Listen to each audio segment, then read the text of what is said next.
রেফারির সিদ্ধান্তকে আরও নিখুঁত করতে 2026 বিশ্বকাপের আগে ভিডিও অ্যাসিস্ট্যান্ট রেফারি VAR ব্যবস্থায় বেশ কিছু গুরুত্বপূর্ণ পরিবর্তন এনেছে ফিফা। বিশ্ব ফুটবলের আইন প্রণয়নকারী সংস্থা IFB জানিয়েছে, এখন থেকে কর্নার বা ফ্রি কিকের ঠিক আগে বক্সে হয় স্পষ্ট ফাউলের কারণে গোল বা পেনাল্টি হলে VAR তা পর্যালোচনা করতে পারবে। রেফারি ভিডিও দেখে নিশ্চিত হলে গোল বাতিল, কার্ড প্রদর্শন এবং কর্নার বা ফ্রি কিক পুনরায় নেওয়ার নির্দেশ দিতে পারবেন। ফিফা রেফারিজ কমিটির চেয়ারম্যান পিয়েরলুইজি কোলিনা জানান, ইংল্যান্ড উরুগুয়ের ম্যাচে বেন হোয়াইটের একটি গোল এমন পরিস্থিতির উদাহরণ ছিল যা বাতিল হওয়া উচিত ছিল।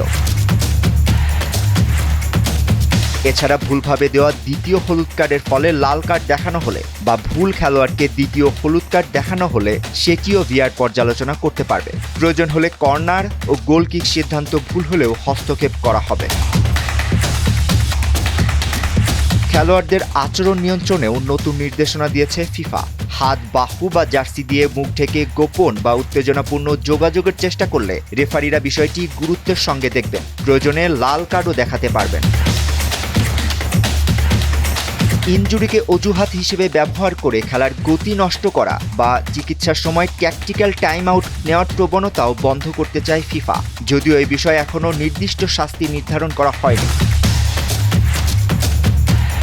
বদলি হওয়া খেলোয়াড়কে 10 সেকেন্ডের মধ্যে মাঠ ছাড়তে হবে। দেরি হলে বদলি খেলোয়াড় পরবর্তী খেলা বন্ধ না হওয়া পর্যন্ত মাঠে নামতে পারবেন না, ফলে দল সাময়িকভাবে 10 জন নিয়ে খেলবে।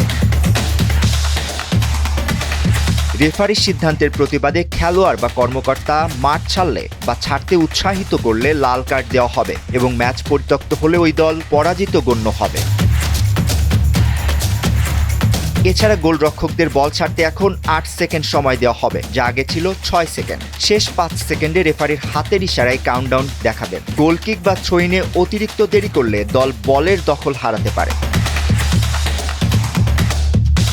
ফুটবল বিশ্লেষকদের মতে নতুন নিয়মগুলো কার্যকর হলে সময়ক্ষেপণ কমবে, রেফারিং আরও স্বচ্ছ হবে এবং ম্যাচ পরিচালনায় শৃঙ্খলা ও গতি বাড়বে। ফলে 2026 বিশ্বকাপ হতে পারে ফুটবলের আধুনিক যুগের অন্যতম নিয়ম পরিবর্তনের tournament. Sakib Mahmud, Times today.